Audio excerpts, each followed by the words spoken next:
आज की क्लास में हम पढ़ेंगे शिक्षा, प्रशिक्षण और रोज़गार, यानी कि एजुकेशन, ट्रेनिंग एंड एम्प्लॉयमेंट। अनेक दिव्यांग लड़कियां स्कूल नहीं जा पाती। ये सारी आपने कंडीशंस पढ़ ली थी। सोसाइटी और फैमिली भी किस तरीके से देखती, जिसके कारण वहाँ तक उनकी पहुँच नहीं हो पाती। उनकी स्थिति के साथ बहुत सारे सामाजिक लांछन जुड़े होते हैं, जिसका कारण उनके परिवार वाले लोग उनको दुनिया की नज़रों से छिपा कर रखना चाहते हैं। परिवार वालों को ये भय होता है कि अगर ये दिव्यांग लड़की घर से बाहर जाएगी तो परिवार की बदनामी होगी। इसके कारण परिवार की अन्य लड़कियों का विवाह करना दुष्कर हो जाएगा, यानी मुश्किल हो जाएगा उनका विवाह वगैरह करना।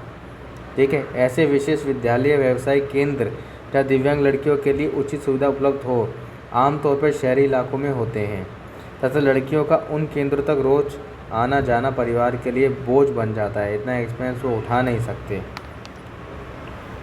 ठीक है, छात्रावास की सुविधाओं का अभाव, हॉस्टल्स वगैरह भी होना मुश्किल होता है। यदि छात्रावास हो भी तो वहाँ उचित देखभाल की समस्या से यह मामला और भी जटिल हो जाता है। ठीक है, बहुत से परिवार अपनी दिव्यांग बेटियों को पढ़ाने लायक नहीं समझते। भाई ऐसा क्यों करते यार? इसके लिए कोई खर्च नहीं करना चाहते, क्योंकि लड़कियों को तो वैसे ही बोझ माना जाता है। दिव्यांग महिलाओं के लिए रोज़गार पाना भी बहुत कठिन होता है।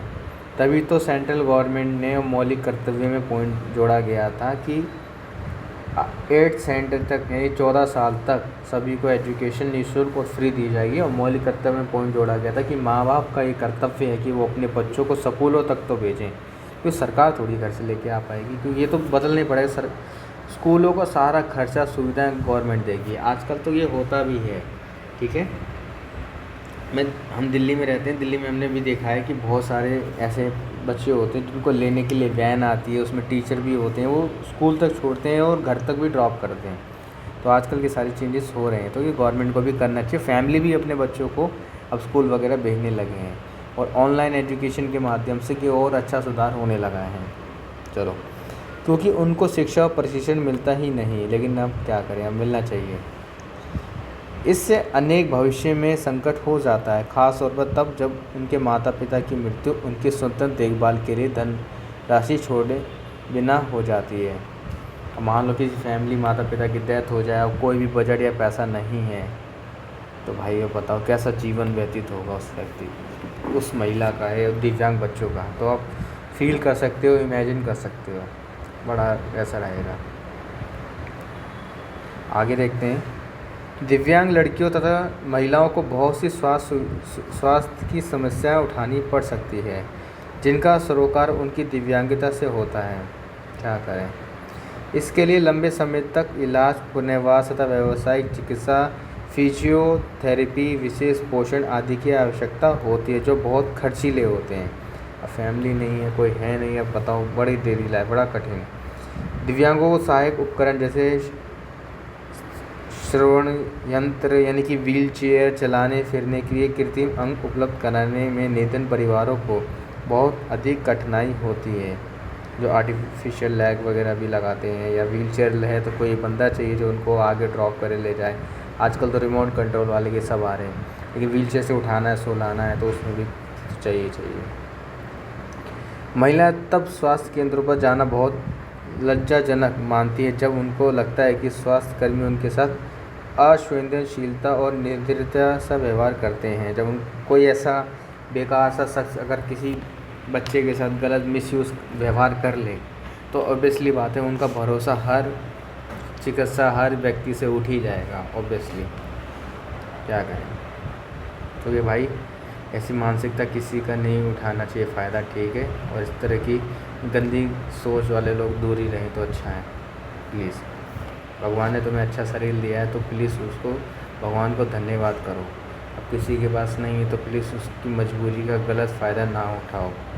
तुम्हारी एक गलत हरकत से किसी के जीवन में मानसिकता तौर पर कितना उत्पीड़न हो जाता है, गलत बात है। बहुत सी महिलाएं अपने स्वास्थ्य पर इसलिए उचित ध्यान नहीं देती कि वे अपने परिवार पर कोई बोझ नहीं डालना चाहती और अपने को बेकार, अयोग्य समझती हैं, यानी कि वो जैसा फैमिली चाहती वैसी रखती हैं, घर में ही पड़े रहते हैं। स्वास्थ्य सीधे तौर पर अब ये देखो, जो बच्चा इस माइंडसेट को सोच लेता है कि मैं अपने फैमिली के ऊपर ये सब ना बनूँ, तो वो सोचो तो उसमें कितनी पॉजिटिविटी होगी, वो कितना, उसका माइंड कितना शार्प होगा। तो हमें क्या करना चाहिए, ऐसे बच्चों को पढ़ाना चाहिए, वो कितना अपने लिए, सोसाइटी के लिए, सबके कितना काम आ सकते हैं, क्योंकि इनके आइडियाज़ क्रिएशन कितना अच्छा होगा। कोई व्यक्ति शारीरिक तौर पे कमज़ोर है तो क्या हो गया, मानसिक तौर पे तो स्वस्थ है, बढ़िया है। कुछ लोग तो इतनी घटिया मानसिकता के होते हैं कि पूछो मत, सोच के भगवान पे शक होता है कि कैसे इनके हाथ पैर सही हैं। चलो, स्वास्थ्य सीधे तौर पर पोषण और जीवन की गुणवत्ता से जुड़ा होता है। अनेक दिव्यांग महिलाओं निर्धनता और अपेक्षाओं के कारण पर्याप्त आहार नहीं मिल पाता, ना ही उनको खुली हवा, व्यायाम, स्वास्थ्य करने का समग्र वातावरण मिल पाता है, जिसकी वजह से उनकी हेल्थ क्या होती है, प्रभावित हो जाती है। क्या करें। तो सरकार को और सोसाइटी को भी अपनी सोच बदलना बहुत ही ज़्यादा क्या है, ज़रूरी है। अब है हमारा फुर्सत की गतिविधियाँ। फुर्सत का मतलब होता है एक तरह से खाली समय, ठीक है। अब ये खाली टाइम में किस तरह से अपना वो होता है इनका, वो देखेंगे।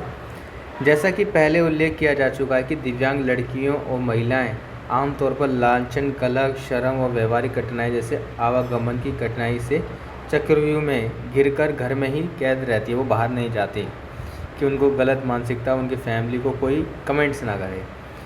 इससे उनको अपने साथियों के साथ जुड़ने, मित्र बनाने, सामाजिक रीति, सोशलिस्ट पारिवारिक आयोजन और धार्मिक समारोह में शामिल होने आदि के अवसर बहुत कम ही मिल पाते हैं। इससे वे अलग थलग पड़ जाती हैं और उनका जीवन निरस उबाऊ हो जाता है, मतलब कि एकदम बेकार सा महसूस होने लग जाता है उनको। अकेलापन, जैसा कि पहले कहा गया कि हमारे सार्वजनिक स्थान दिव्यांग व्यक्तियों के सुविधाजनक नहीं है ना। जो हमारे पब्लिक सार्वजनिक स्थान है, पब्लिक प्लेस है, वो नहीं है दिव्यांग लोगों के अकॉर्डिंग। ओके। फुर्सत की गतिविधियां जैसे भोजन करने या फिल्म देखने के लिए बाहर जाना उनके लिए लज्जाजनक और पीड़ादायक अनुभव बन जाता है। वहाँ के जो स्टाफ होते हैं, कभी भी आपने देखा कोई महिला उसके मिसबिहेव हो जाता है कि जब ये लोग ठीक ही नहीं है, हमें काम करना पड़ा, तो क्यों इनको लेके आते हो। क्या करें, ये तो खुद ही ऐसे मानसिक लोग हैं जो इस तरह के कमेंट करते हैं। हर किसी का अधिकार है एंजॉय करना। दिव्यांग महिलाओं को एक तरह से उठाकर ही ले जाना पड़ सकता है, क्योंकि लिफ्ट या रैंप उपलब्ध नहीं होता, या फिर उनको अपने साथियों से दूर बैठा दिया जाता है क्योंकि उसकी व्हील चेयर के लिए पर्याप्त जगह मौजूद नहीं हुआ करती। यानी कि व्हील चेयर में बैठना पड़ेगा, अब सीट वो नहीं है, अब उसको एक सेपरेट बैठना पड़ जाता है, जो कि क्या है, गलत है। अपने आप को क्या कहते हैं, अलग सा महसूस होने लग जाता है। इस प्रकार हम देखते हैं कि दिव्यांग महिलाओं के अधिकार का उल्लंघन हर स्तर पर होता है। उनका परिवार उनको आर्थिक रूप से एक बोझ और सामाजिक रूप से एक दायित्व मानता है। घर से बाहर निकलने और शिक्षा प्राप्त करने के उनके अवसरों को नकार दिया जाता है। उन्हें यौनिक रूप से उदासीन, असहाय, पराश्रित यानी कि डिपेंडेंट व्यक्ति के रूप में देखा जाता है, यानी कि कुछ नहीं कर सकते, सिर्फ डिपेंड रहेंगे। शारीरिक, भावनात्मक, यौन विपीड़न के प्रति उनकी सुबेहता बहुत अधिक हो जाती है। उनकी आलोचना यानी कि बहुत ज़्यादा होने लग जाती है। आमतौर पर उनको विवाह तथा मातृत्व का सुख प्राप्त करने से भी वंचित कर दिया जाता है और ऐसे बूढ़े या अस्वस्थ व्यक्तियों के साथ करने मजबूर करते हैं। वे एक ऐसे वातावरण में बड़ी होती हैं जहां उन्हें घर के चारदीवारी या विशिष्ट स्थानों में लगातार इस तरह अलग थलग उपेक्षित रहना पड़ता है जहां सामान्य जीवन की कोई आशा ही ना शेष रह गई हो। बिल्कुल अब अकेलापन, लॉजीनेस, क्या करें, बहुत बेकार, नज़रअंदाज ऐसा जीवन व्यतीत करने पे मजबूर कर दिया जाता है इस सोसाइटी की। तो भाई थोड़ा बहुत हमें सकारात्मक चेंज करना पड़ेगा और हमें ये बताना भी पड़ेगा। ना जाने ऐसे कितने लोग हैं जो दिव्यांग हैं, डिसेबल हैं, लेकिन फिर भी उन्होंने क्या करा है, अपने आप को प्रूव किया है। वो आज तुम सर्च भी करोगे तो भारत के तुम्हें ऐसे लोग भी मिलेंगे जो दिव्यांग थे, लेकिन फिर भी उन्होंने सिविल सर्विस जैसे, मतलब भारत जैसे इतने कठिन एग्ज़ाम को क्वालिफाइड किया है। तो ये भी बहुत बड़ी बात है भाई। तो प्लीज़ अच्छे साधन, सच्ची मानसिकता, सकारात्मक मानसिकता, एथिक्स, इन सब का ध्यान देकर हम इन सब जो गलत मानसिकता बना रखे हैं वो सब खत्म हो सकती है। ठीक है, आगे देखते हैं।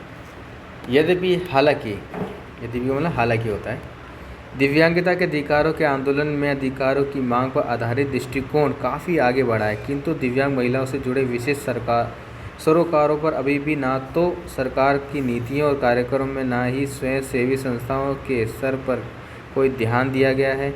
इस विडंबना कहें या अपेक्षा रूप यानी इग्नोरेंस कहें या ऐसे कोई मजबूरी, जो भी कहना चाहो वो कह सकते हो, कि दिव्यांग अधिकार आंदोलन दुनिया भर में और भारत में भी पुरुष वर्चस्ववादी रहा है।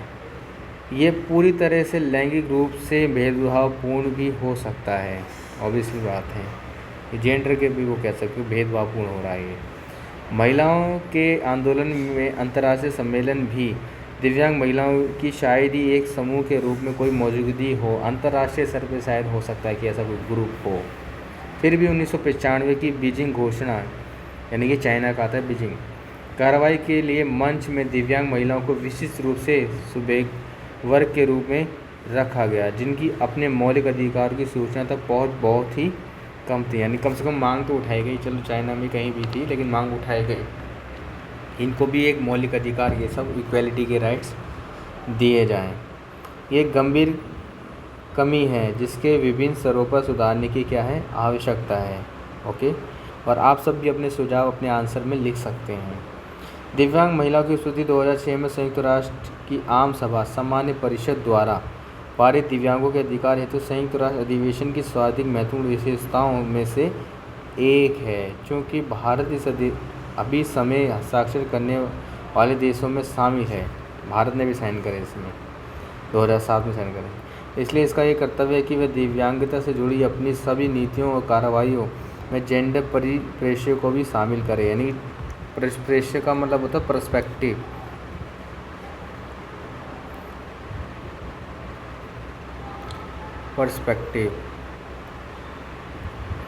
ठीक है, और ध्यान रखे, यानी कि जब भी अपनी पॉलिसी बनाए तो इन वर्ग का भी ध्यान रखें।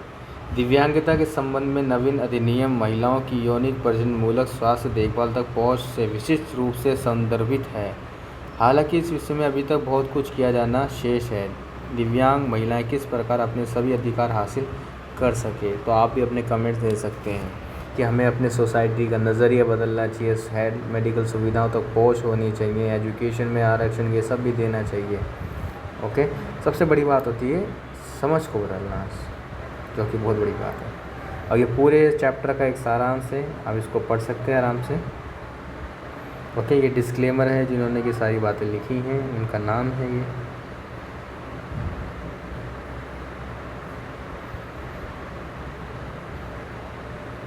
ओके,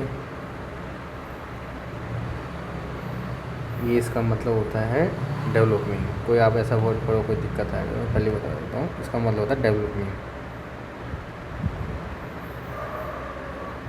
यानी विकसित होने वाले कार्य।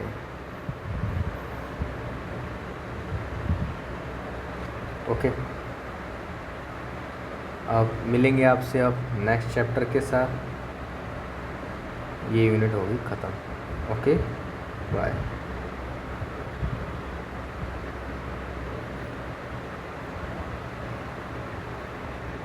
जो क्वेश्चन भी वही है तो आप इसके पॉइंट्स बना के कर सकते हैं अच्छे से।